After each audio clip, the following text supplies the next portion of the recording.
Happy birthday, Ate Beth.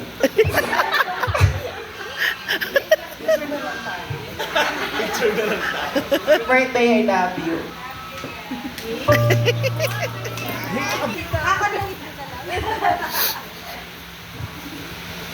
Happy birthday.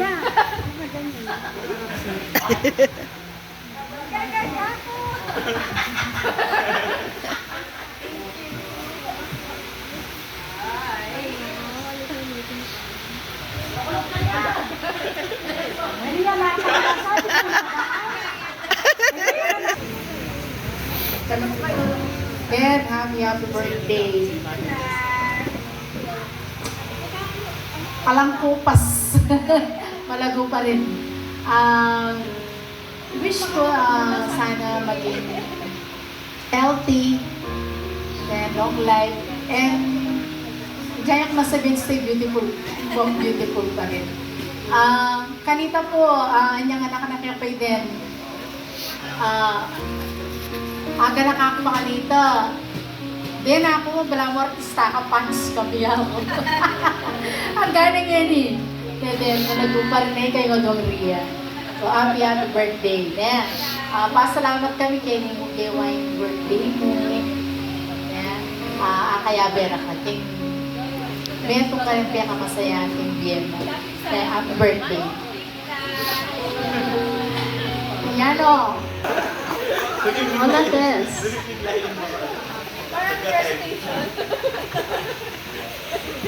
Tagalog na lang no, hindi ako rin mag-English. Happy birthday din. Thank you for everything. Tangay ganaga ng asaw ko kaya kami. Kanita po.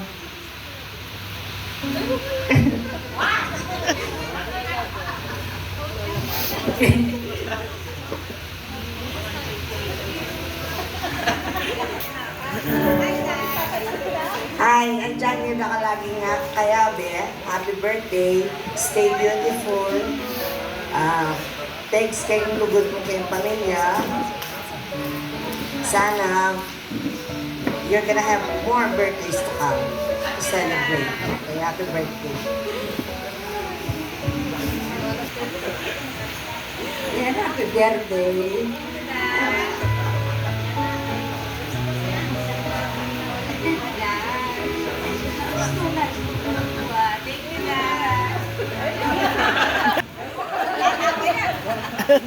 Ay, ito tatawa, ito tatawa.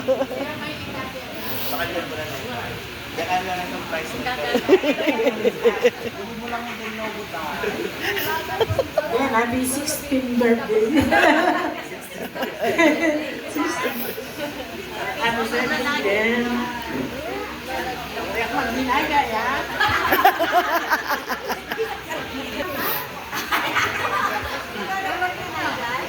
Oh, Lola Mir, Lola baby first.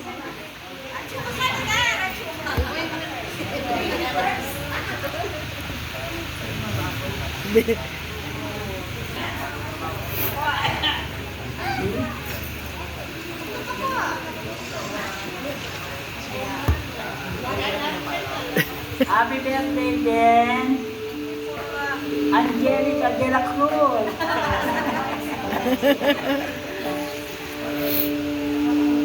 Sana.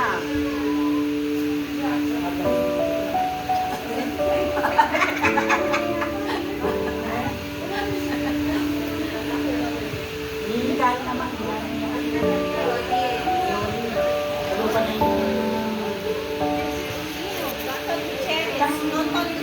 Wow! Yan na. May picture na kami eh.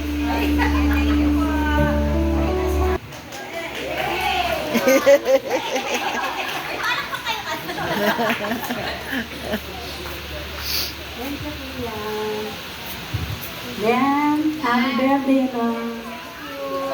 We love you. Oh, pwede na ito.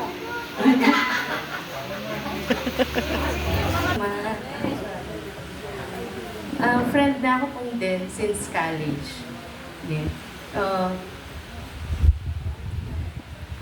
Very selfless at very generous siya kung kaluburan din. Eh kung nakukwento makanan, kaya nag-start ka rin, pero ma-RTA din. Pero very demurial. Ne? Kung mamiti ang buran niya ng Chuket Baguio, Diyos ko, yung baka pala niya mayari. Kaya ito, ay, ning, yan, makanyan, malemyak-yak po. Pero hanggang ma-RTA, magana kaya kong tao. Kwento ko naman po itang pinakakain gawa na kanako. Kanya kung may sakit ko, may confine ko Sacred Heart. Alam kayo na sinupa na ako. Tiyak maninyan, tiyak manigay. Ngapi nito, kanya niya katsino sa kaguting puso na ko. Kanya, basta, kaya kalingwan nini, kaya kami man sisters by blood, pero talaga by heart. Kaya man panemikit o may pag-chat o na, pero at lagi itang lungkot niya. Siguro yatin hindi nakakain ko para magpasalamat. Kaya ang dewa mo kaya palinguan. Dakal mo salamat at dakal salamat ka rin. Pero nga rin na lang ating ko pong mag-anakang anak. Thank you very much. Love you din. Si Denden po, nakasama ko sa Baguio. Nag-work ako, ka-dormate ko sila, mga college sila, nag-work ako. So, ano masabi ko? Wala, ako yung ate nila. Sa Tagaluto, tapos, ano ba? Wala ayun, yung mga love life nila, ganyan. Pag walang pera, ano, kakain ng pansit canton. Ako, syempre, naka-steak. Ang time na yun. At syempre, sineshare din naman. Anyway, kami sa Baguio, kami yung magkakapatid. Na close kaming lahat hanggang ngayon. Thankful ako kasi nandiyan pa sila. Yung mga friends namin wala dito, pero alam ko na loves nila si Denden. Galing Manila ako. Nag-message siya, nagulat ako. Sabi ko, bakit? Kalimutan ko birthday pala niya. Anyway, then, thank you. Ay, kay Oli muna. Oli, thank you for loving them.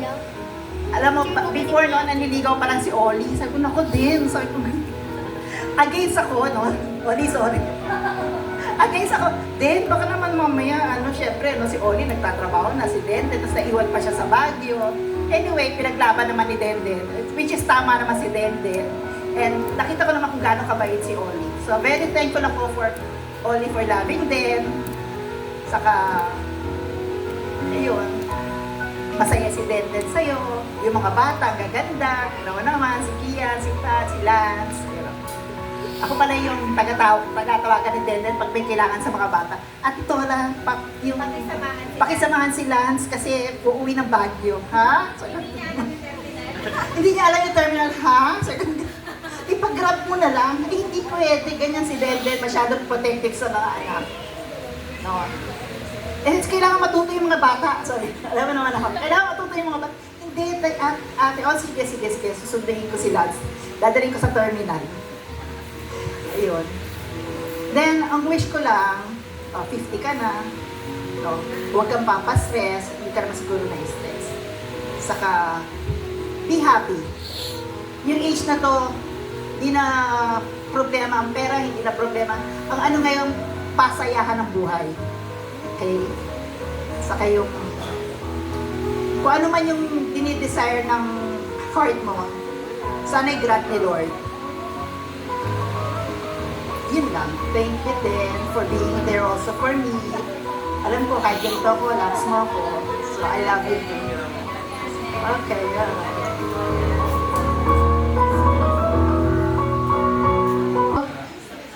Mom, happy 50th, also known as Golden Birthday, Mom. I know that alongside Dad, you had a lot of difficulties handling me, even Ate and Kuya. But especially me because of how makulit or naughty I am. All jokes aside, I really love and appreciate that you handled me as a mother. You as a mother really shaped me as an individual.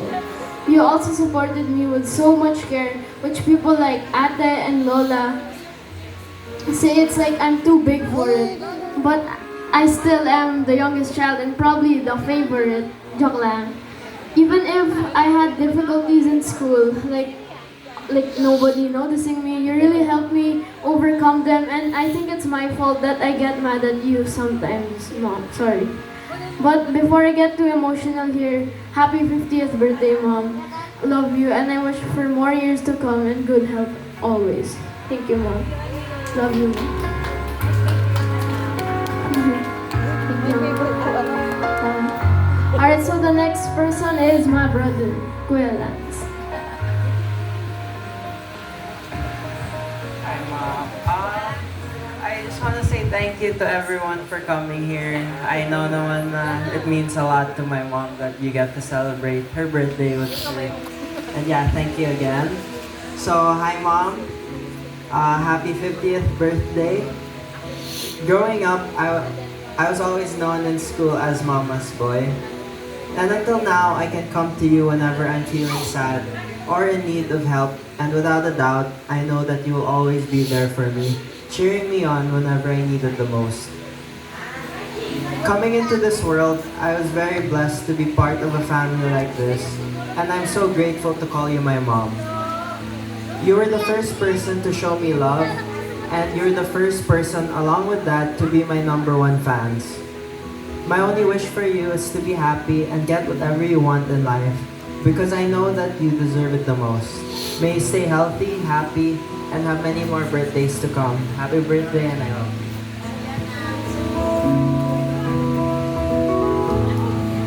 Next is Sissy Pat. Sissy Pat. Ate Pat.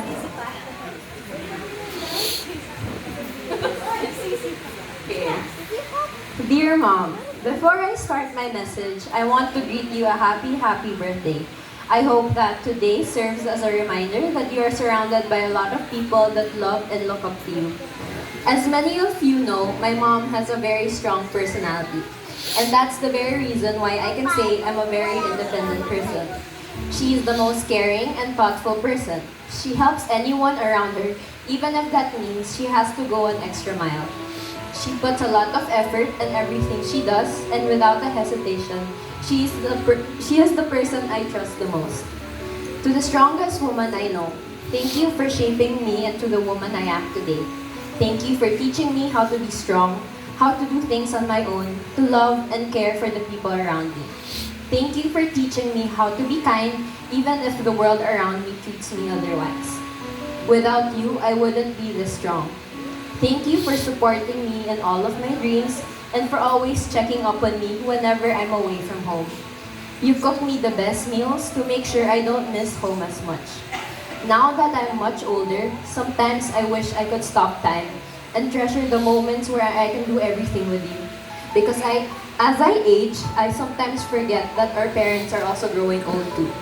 Thus, I promise to make more memories with you. I love you, Mom. Happy birthday.